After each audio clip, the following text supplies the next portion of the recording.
धाकड़ खबर, बेखौफज़ुबां, बेबाक अंदाज।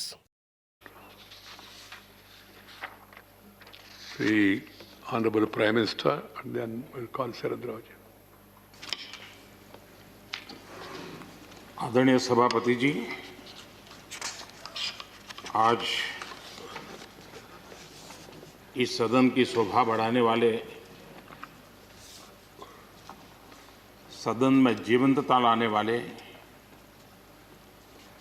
और सदन के माध्यम से जनसेवा में रत ऐसे 4 हमारे साथी,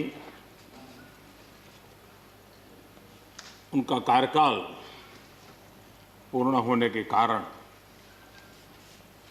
नए कार्य की ओर कदम रख रहे हैं। श्रीमान गुलाम नबी आज़ाद जी, श्रीमान शमशेर सिंह जी, मीर मोहम्मद फैयाज जी, नाजिर अहमद जी, मैं आप चारों महानुभावों को इस सदन की शोभा बढ़ाने के लिए, आपके अनुभव का, आपके ज्ञान का सदन को और देश को लाभ देने के लिए और अपने क्षेत्र की समस्याओं का समाधान के लिए आपने जो कुछ भी योगदान किया है, उसके लिए मैं सबसे पहले तो आपका धन्यवाद करता हूं।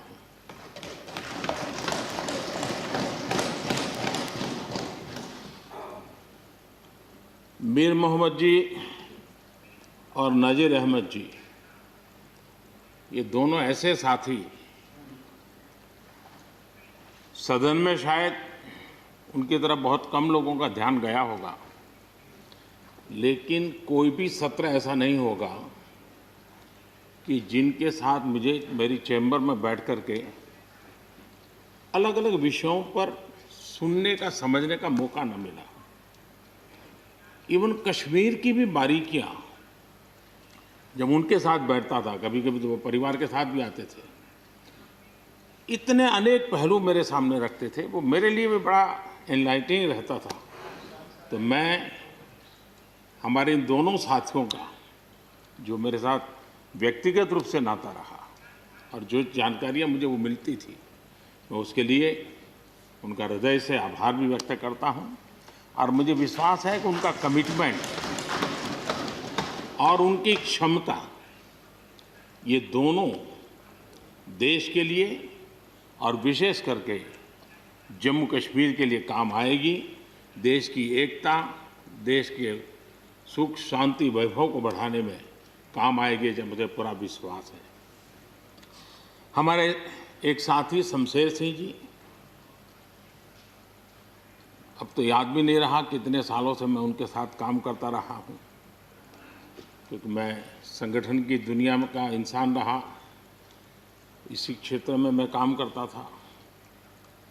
कई वर्षों तक जम्मू कश्मीर में भी काम करने का मौका मिला। तो मेरे एक साथी कार्यकर्ता के रूप में कभी एक स्कूटर पर ट्रैवल करने का मौका मिलता था। बहुत छोटी आयु में जो इमरजेंसी में जेल में गए, उसमें शमशेर सिंह जी थे। और इस सदन में शमशेर सिंह जी की उपस्थिति 96% है। ये अपने आप में, यानी जो दायित्व जनता ने उनको दिया, उसको बिल्कुल 100% निभाने का प्रयास। मृदुभाषी हैं, सरल हैं, और मुझे विश्वास है कि जम्मू कश्मीर से रिटायर होने वाले 4 आदरणीय सदस्यों के लिए उनके जीवन का यह कार्यकाल सबसे उत्तम कार्यकाल है, क्योंकि इतिहास ने एक नई करवट बदली है और जिसके वो साक्षी बने हैं, सहयात्री बने हैं। ये उनके जीवन की बहुत बड़ी घटना है। श्रीमान गुलाम नबी जी, मुझे चिंता इस बात की है कि गुलाम नबी जी के बाद इस पद को जो संभालेंगे उनको गुलाम नबी जी से मैच करने में बहुत दिक्कत पड़ेगी।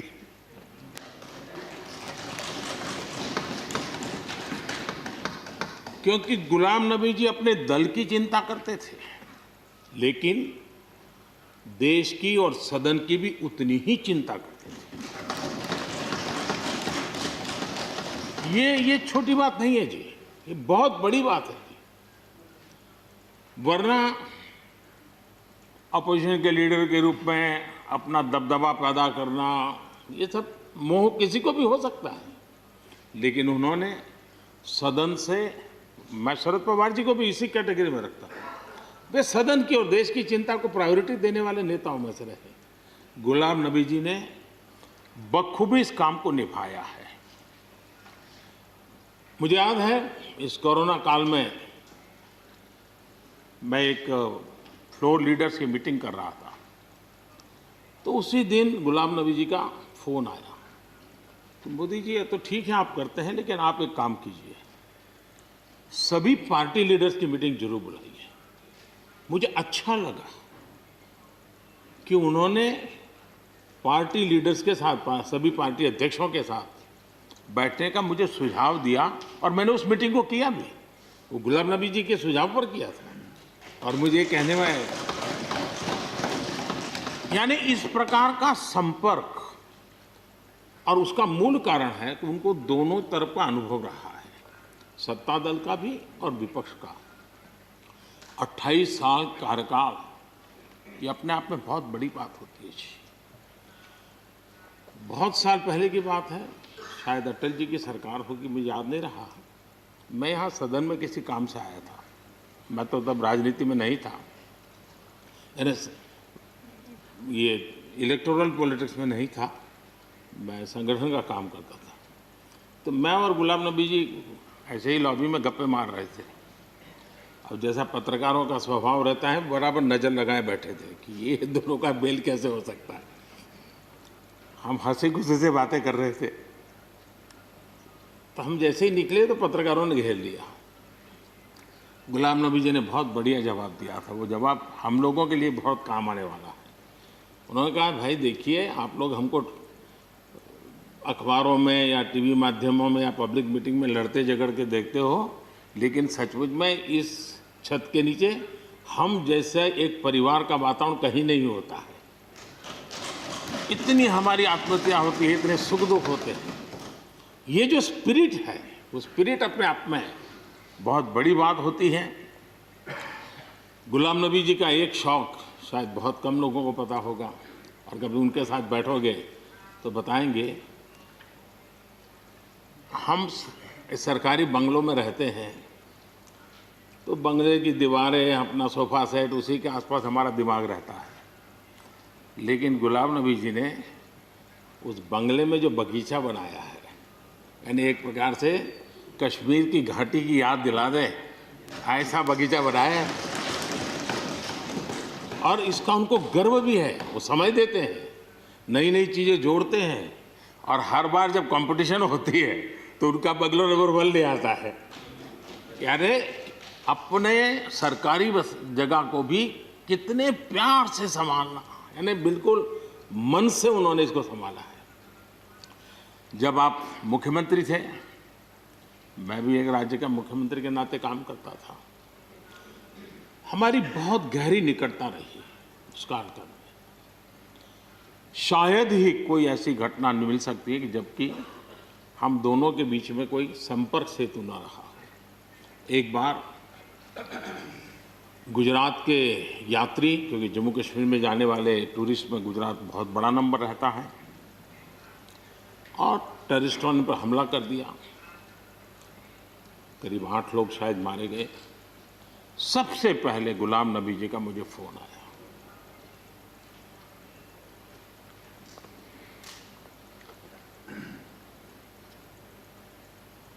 और वो फोन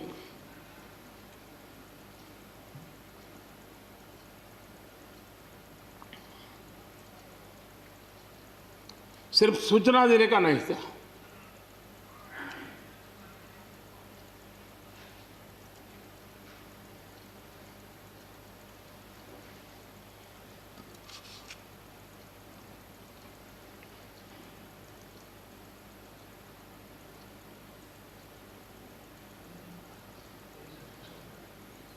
उनके आंसू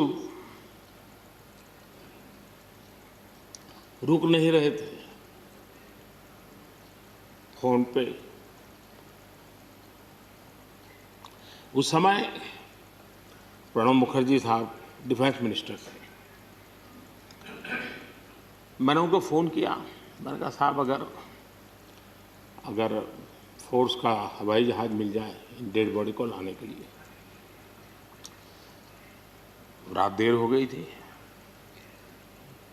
प्रणब मुखर्जी साहब ने कहा आप चिंता मत कीजिए, मैं करता हूँ व्यवस्था। लेकिन रात में फिर गुलाम नबी जी का फोन आया। वे एयरपोर्ट थे।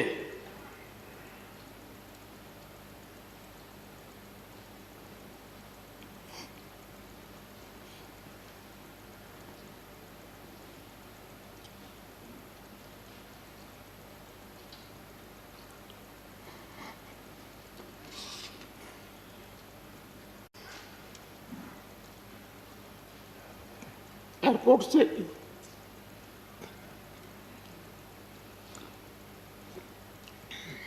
उन्होंने मुझे फोन किया और जैसे अपने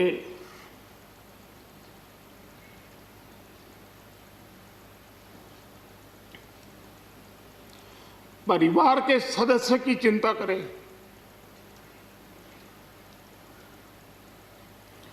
वैसी चिंता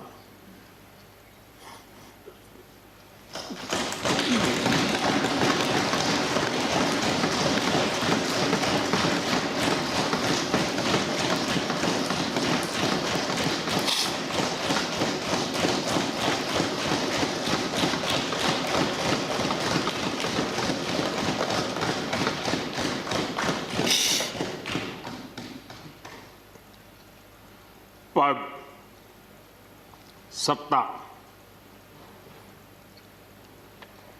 जीवन में आती रहती है, लेकिन उसे कैसे पचाना,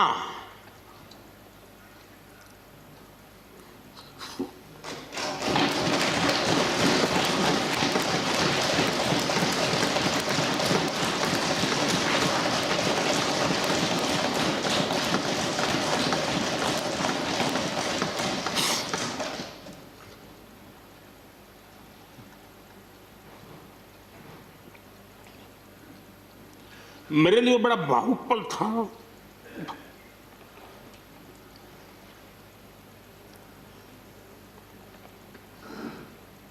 दूसरे दिन सुबह फोन आया कि मोदी जी सब लोग पहुंच गए।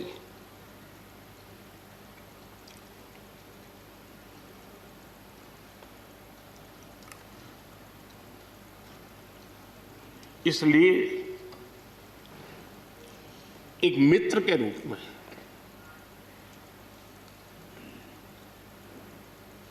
गुलाम नबी जी को घटना और अनुभव के आधार पर मैं आदर करता हूं।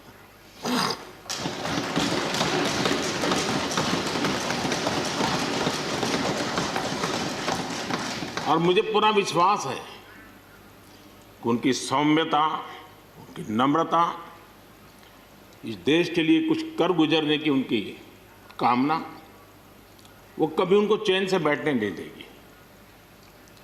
और मुझे विश्वास है कि जो भी दायित्व जहां भी वो संभालेंगे, वे जरूर वैल्यू एडिशन करेंगे, कंट्रीब्यूशन करेंगे और देश उनसे लाभान्वित होगा। ये सब मेरा पक्का विश्वास है। मैं फिर एक बार उनकी सेवाओं के लिए आदरपूर्वक धन्यवाद करता हूं और व्यक्तिगत रूप से भी मेरा उनसे आग्रह रहेगा कि मन से मत मानो कि अब आप इस सदन में नहीं हो। आप के लिए मेरे द्वार हमेशा खुले, इन चारों माननीय सदस्यों के लिए खुले हैं। आपके विचार, आपके सुझाव, क्योंकि देश में सब बहुत ज़रूरी होता है। ये अनुभव बहुत काम आता है, मुझे मिलता रहेगा, ये अपेक्षा मैं रखता ही रहूँगा। आपको मैं निवृत्त होने नहीं दूंगा। फिर एक बार बहुत शुभकामनाएं, धन्यवाद।